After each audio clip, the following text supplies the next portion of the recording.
Starting with the sudden and shocking decline of Kenley Jansen, the first 3 weeks of the regular season have revealed a number of serious concerns for the Dodgers. Corey Seager isn't one of them.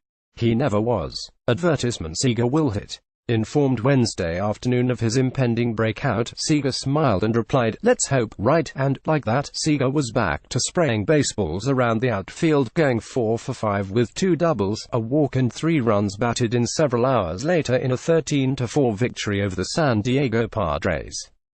Then again, it's not as if decades of scouting experience were required to forecast what would happen.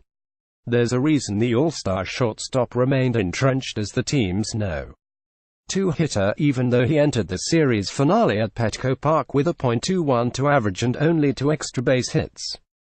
Seager's hitting is about as close to a guarantee as there is in baseball, sort of like how Clayton Kershaw will outwork everyone or Mike Trout will be an MVP candidate. Well, provided Seager is healthy, which he said he was. Seager said the back problems that sidelined him for the National League Championship Series last year are behind him. The left-handed hitting Seager's right elbow still requires maintenance.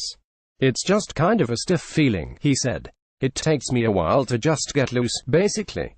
So it's a lot of pre-game work and stuff like that." Some scouts from rival organizations have speculated something is physically wrong with Seager, but the player pushed back against the idea his swing was compromised by efforts to protect his elbow.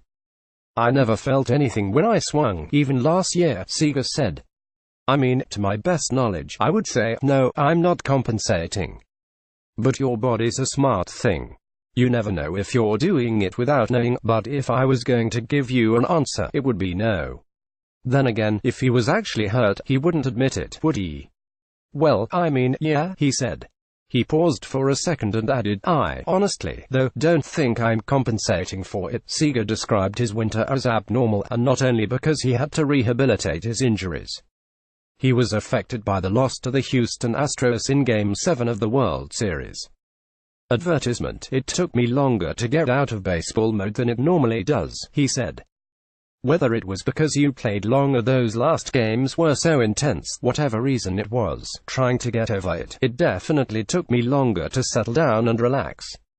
You were not on edge, but you were still needing to do something, wanting to do something, feeling like you needed to concentrate on something." Seager recalled reading something Kershaw told reporters in spring training: "I don't really take something and move on. I just kind of absorb it." Seager laughed and said, "I wish he would have said that the day after the World Series. That, for sure, would have helped me a lot more in the off-season." He returned for his 3rd major league season this year to find the continued development of a pattern he started noticing last season.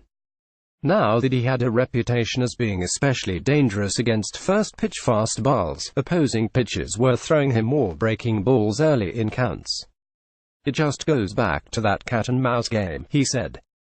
"Once you start doing something and have success, they're obviously not going to keep doing it. It's learning what they're doing and learning what each team is going to do." Manager Dave Roberts said he observed an improvement in Seager's approach. "I think if you can look back at maybe the first week, there was some out-of-zone chase," Roberts said.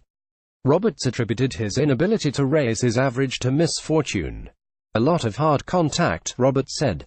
"He's been sort of unlucky. I just really like his at-bats. Be fine." There are changes in-house as well, the most notable being the absence of Sean Wooten, the former assistant hitting coach now with the Angels. Seager and Wooten had worked closely for years. The Dodgers parted ways with Wooten over the winter, but Seager didn't. Seager remained in contact with the instructor and even traveled to the instructor's training facility in Minnesota. In spring training, he was pretty much told he wasn't allowed to work outside the organization, Seager said. "I still stay in contact with him, just talking about family and stuff like that. Can't talk about swings. I don't want to get him in trouble over there." The Dodgers' decision let go of Wooten was puzzling, reminiscent of when the franchise traded Kershaw's catcher of choice, A.J. Ellis, in 2016. Unlike Ellis, Wooten didn't take up space on the 40-man roster. Why upset a franchise cornerstone over something relatively minor? "There were a few of us that liked working with him, but they decided to go in a different direction," Seager said, diplomatically. Of course, that won't prevent Seager from hitting. If he is healthy, he will hit. Wednesday was only the start. Dylan.Hernandez at latimes.com. Follow Dylan Hernandez on Twitter at Dylan Hernandez.